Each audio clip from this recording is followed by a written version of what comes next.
الرحمن الرحیم۔ حدیث پاک میں آتا ہے آدمی نماز پڑھنے کے بعد جب تک نماز کی جگہ پر بیٹھا رہتا ہے فرشتے اس کے لیے دو دعائیں کرتے ہیں۔ نماز کے بعد جب تک آدمی نماز کی جگہ پر بیٹھا رہتا ہے فرشتے اس کے لیے دو دعائیں کرتے ہیں۔ اللہم اغفر لہ، اللہم ارحمہ، کہ اللہ اس کی مغفرت فرما اور اس پر اپنی رحمت نازل فرما۔ کتنی بڑی دعا ہے، اور فرشتوں کی دعا، اور جب تک بیٹھا رہے گا نماز کی جگہ پر، ایک دفعہ نہیں، جب تک بیٹھا ہوا فرشتوں کی دو دعائیں مل رہی ہیں، اللہ اس کی مغفرت فرما، اللہ اس پر اپنی رحمت نازل فرما۔ اس حدیث کا تقاضا کیا ہے کہ نماز کے بعد آدمی کو اپنی جگہ پر کیا ہے، نماز کے بعد نماز کی جگہ پر بیٹھنا چاہیے۔ لیکن میں نے جو آج منظر دیکھا ہے نا، یہ میں نے کسی مسجد میں نہیں دیکھا۔ سلام پھیر کے ایسے لوگ نکلے جیسے کوئی آدھی زیادہ مسجد خالی ہو گئی، سلام پھیرتے ہی۔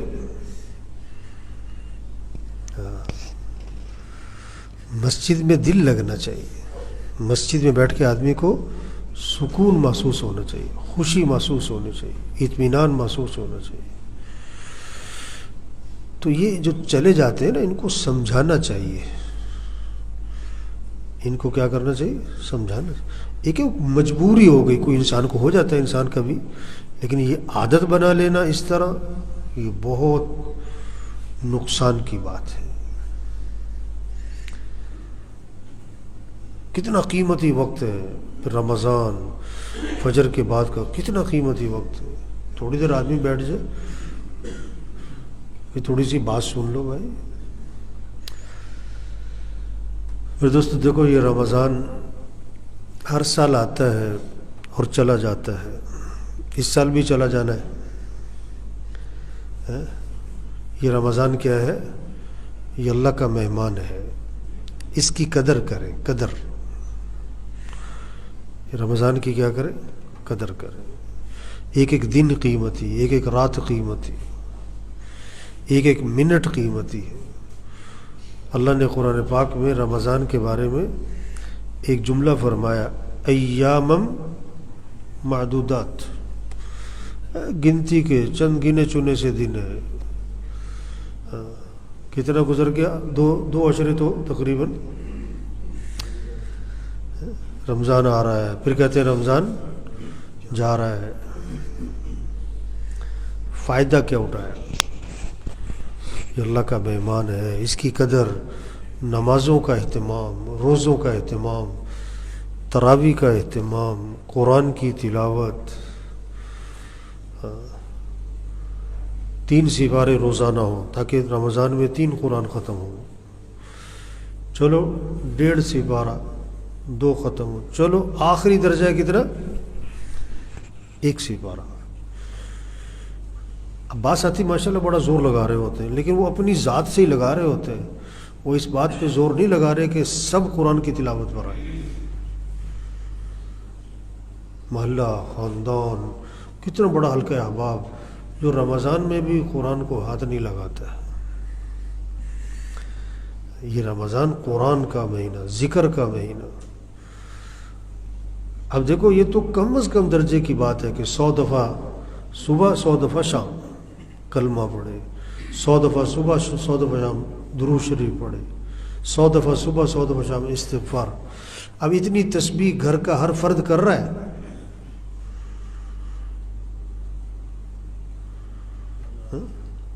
گھر کا ہر فرد اتنی تسبیح کر رہا ہے کہ نہیں؟ ذکر، دعا کا مہینہ۔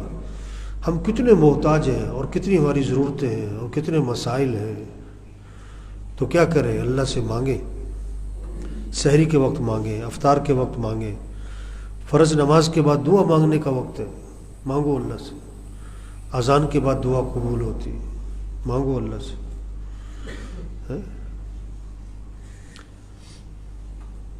روزے دار کی دعائیں قبول ہوتی ہیں. اپنی حاجتیں، اپنی ضرورتیں اللہ کے سامنے رکھو.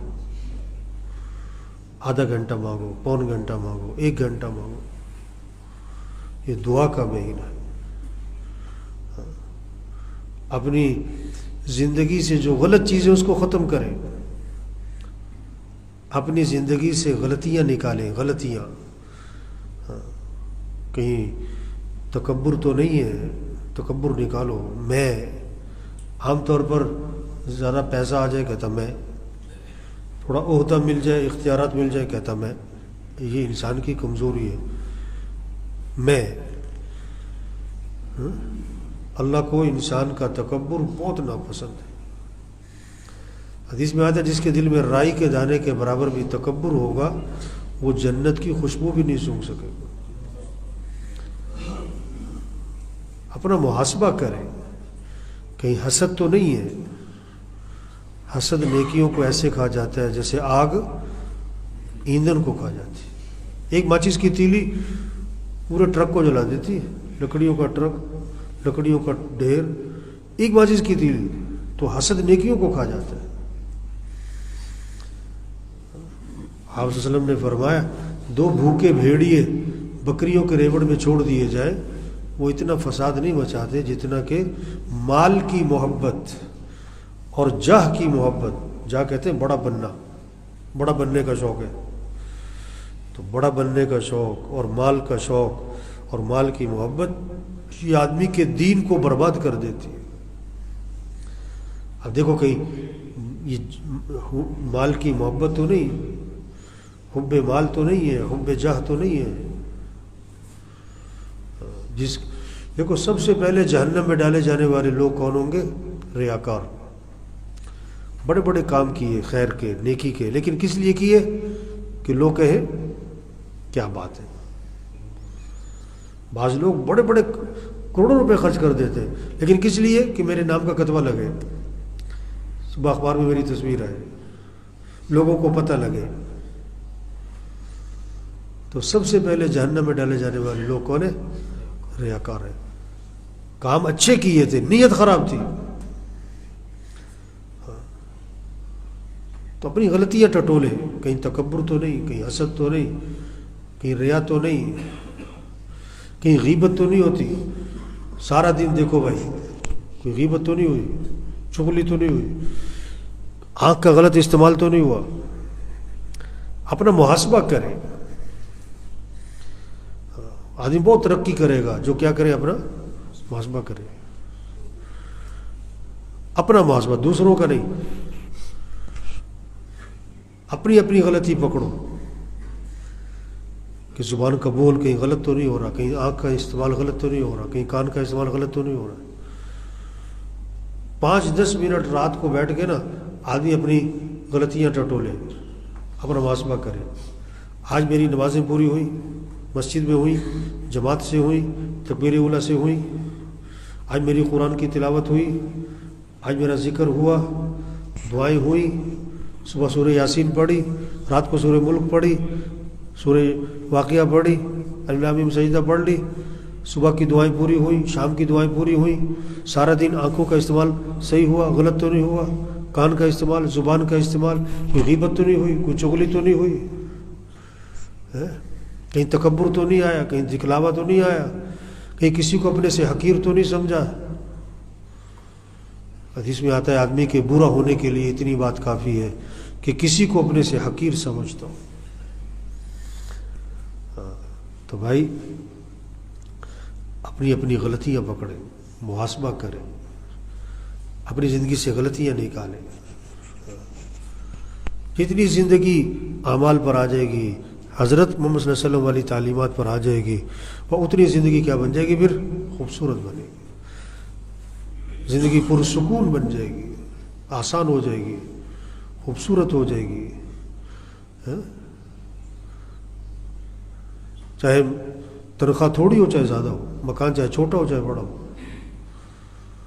ہو، سائیکل پر ہو چاہے گاڑی پر ہو، زندگی خوبصورت بن جائے گی، پرسکون بن جائے گی، آسان ہو جائے گی. کس سے؟ حضرت محمد صلی اللہ علیہ وسلم والی تعلیمات سے ہے۔ اپنی زندگی میں وہ چیزیں لے آؤ جو اللہ رسول کو پسند ہے، آپ کی زندگی آسان ہو جائے گی، پرسکون ہو جائے گی، مزیدار ہو جائے گی۔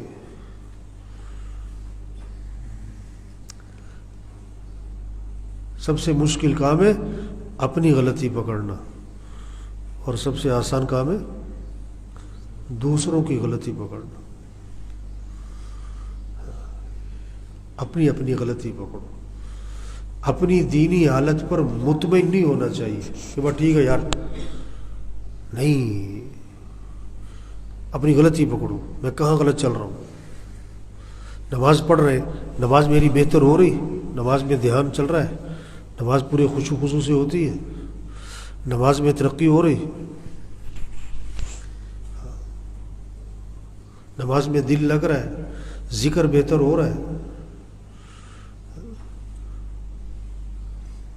اس رمضان کو ہم کوشش کریں صحیح گزار لیں۔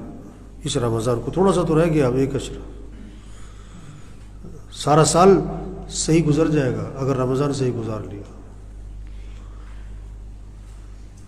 اعمال کے ساتھ، برائی سے بچتے ہوئے، زبان آنکھ کان کی حفاظت کرتے ہوئے، تسبیحات ہو، تلاوت ہو۔ ساری رات جاگتے ہیں بہت سارے لوگ، حالانکہ یہ غلط ہے، ساری رات جاگنا نہیں چاہیے۔ یہ اکثر جو سلام پھیر کے بھاگے نا، یہ ساری رات کیا کرتے رہے؟ جاگتے رہے، ان کو سونے کی پڑی ہوئی۔ حالانکہ شریعت کا مزاج ہے رات کو کیا کرو؟ سو، چاہے تھوڑا سو لیکن سونا چاہیے رات کو۔ یہ ہے جاگنے کا وقت، اشراق کے بعد سو۔ جو سونے کا وقت تھا اس وقت جاگتے رہے، جو جاگنے کا وقت تھا اس وقت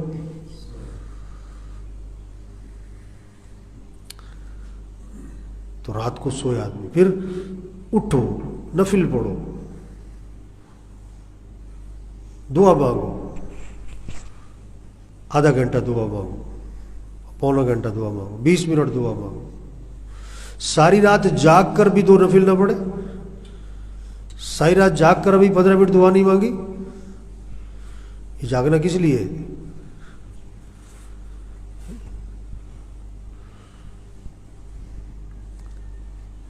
مسجد میں آتے ہوئے ہم اللہ کی بات کرتے ہوئے آ رہے ہیں، ذکر کرتے ہوئے آ رہے ہیں، یا دنیا کی باتیں کرتے ہوئے آ رہے ہیں؟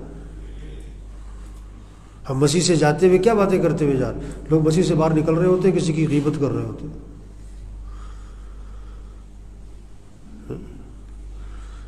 عام طور پر نا جب 3 آدمی اکٹھے ہوں، پھر 3 میں سے ایک چلا جائے تو جو 2 رہ گئے ہیں وہ کس کی بات کریں گے؟ اسی کی بات کریں گے۔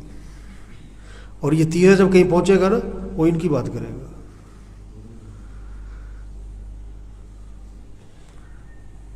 روزہ ڈھال ہے جب تک کہ اس کو پھاڑ نہ ڈالے۔ اور روزہ کس چیز سے پھٹ جاتا ہے؟ غیبت کرنے سے، جھوٹ بولنے سے۔ تو بھائی اپنی غلطیاں پکڑیں، اپنی غلطیوں کی اصلاح کریں، اپنے بول کی، اپنے دیکھنے کی، اپنے سننے کی، اپنے لباس کی، اپنی کمائی کی، اپنے خرچ کی، اپنے رہن سہن کی، اپنی زندگی میں سنت لائیں، شریعت لائیں، اعمال لائیں، اپنی زندگی سے غلط چیزیں نکالیں، زندگی خوبصورت بنے گی، پرسکون بنے گی، آسان بن جائے گی۔ یہ بات دوسروں کو سمجھاؤ، بھائی یہ تبلیغ ہے۔ حضرت محمد صلی اللہ علیہ وسلم آخری نبی ہے، قیامت تک کوئی نبی، یہ بات دوسروں کو سمجھاؤ۔ تو سب نیت کرو بھائی، اپنی اپنی غلطیاں پکڑنی ہے۔ کس کی؟ کیا غلطی؟ دیکھنے میں، بولنے میں، سننے میں، پہننے میں، کمائی میں، خرچ میں۔ اپنی غلطیاں پکڑو، ان غلطیوں کی اصلاح کرو، اپنی زندگی میں سنت کو لے کرو، ہر چیز کی۔ اللہ عمل کی توفیق عطا فرمائے۔ الحمدللہ۔